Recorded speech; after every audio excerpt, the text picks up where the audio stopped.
Hello, everyone. Sandy Ingram here, your American retiree traveling the world slowly on a budget. Welcome.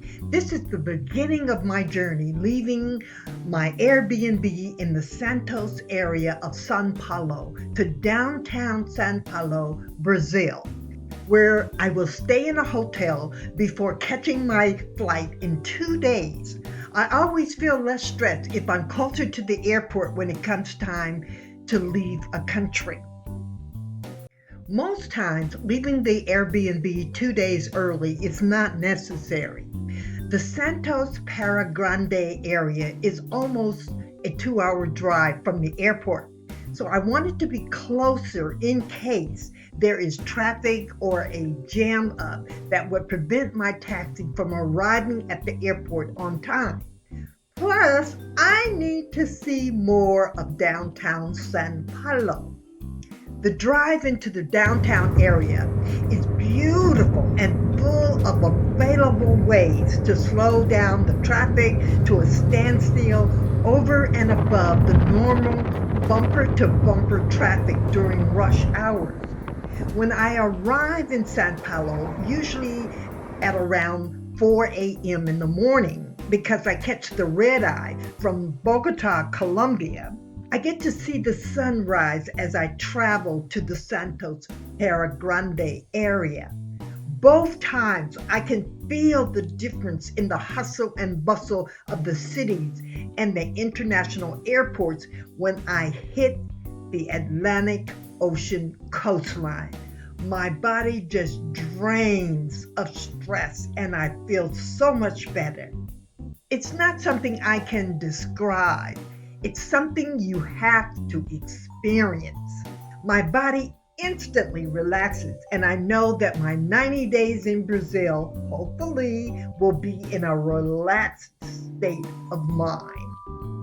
You will need a different electrical plug, to run your computer and charge your phone. It is always best to purchase the international travel plug. That way you don't have to worry when you travel. In Brazil, they use the 220 volts. When using Airbnb, the first month is already prepaid, and my second and third payment happens 10 days before the due date. Now, starting with my second month, this gives me more spending money and emergency money for my travel. Thank goodness, so far, I have been able to spend that money, that monthly savings, on booking my next travel accommodations. I explain all the details in my book, Traveling the World on Social Security. Now, this is what I want to share with you. Because I'm traveling alone, I often read the U.S. State Department's travel alerts for U.S. government employees in the country I'm visiting.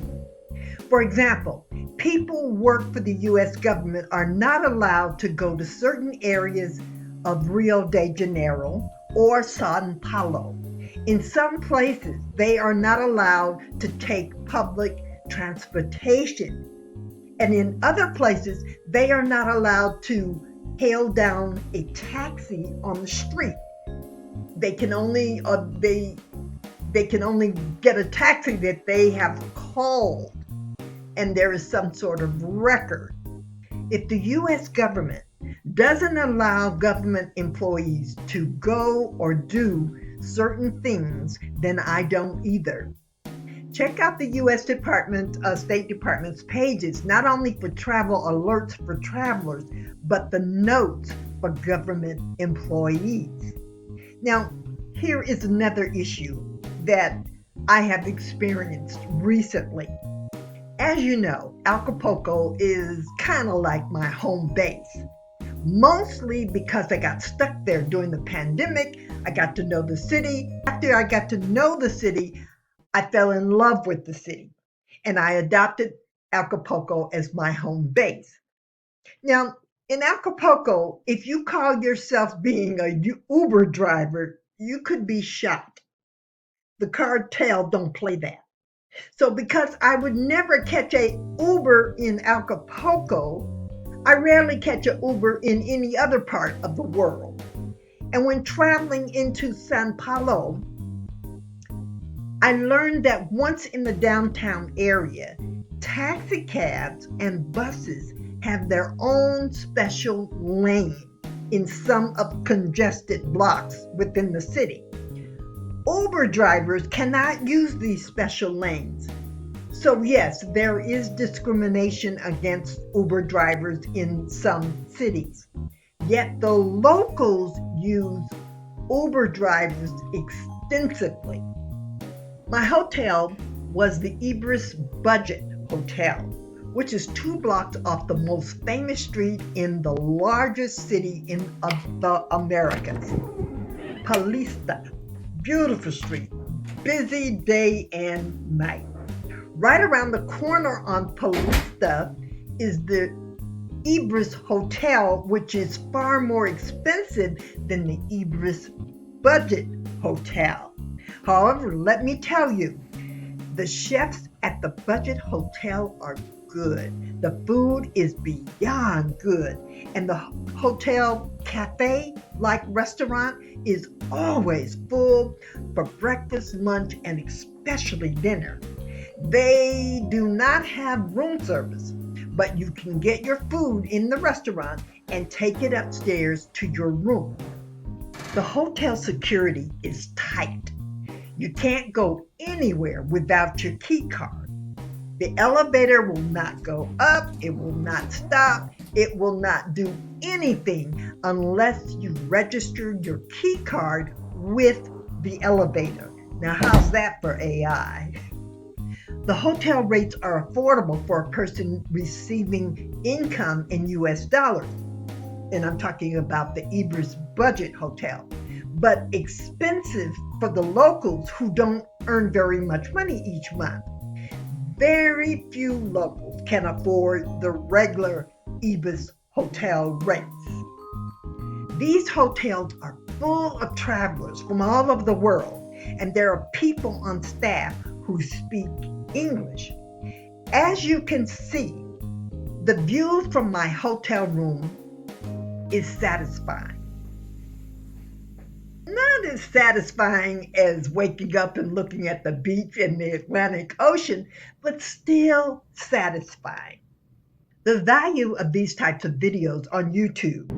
When people on YouTube see people who look like them traveling the world, it helps to build their confidence in their ability to do the same. And when people of European descent see people of color traveling the world solo, they say, if he or she can do it, I can too.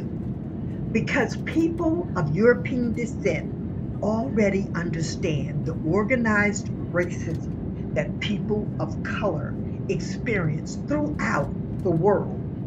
When they see us reporting back on our travels, it encourages them and everyone, regardless of their background, to do the same. It's all about sharing.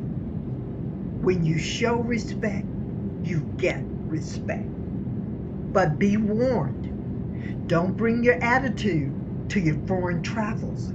The people in these different countries may only earn $600 a month, but they know more about your country's secrets than you do. So regardless of which of the travel channels you watch here on YouTube, all of us are here to share our journey and to help you understand that you can do the same. And tomorrow, I catch a flight going further south from Brazil. Do you know your geography?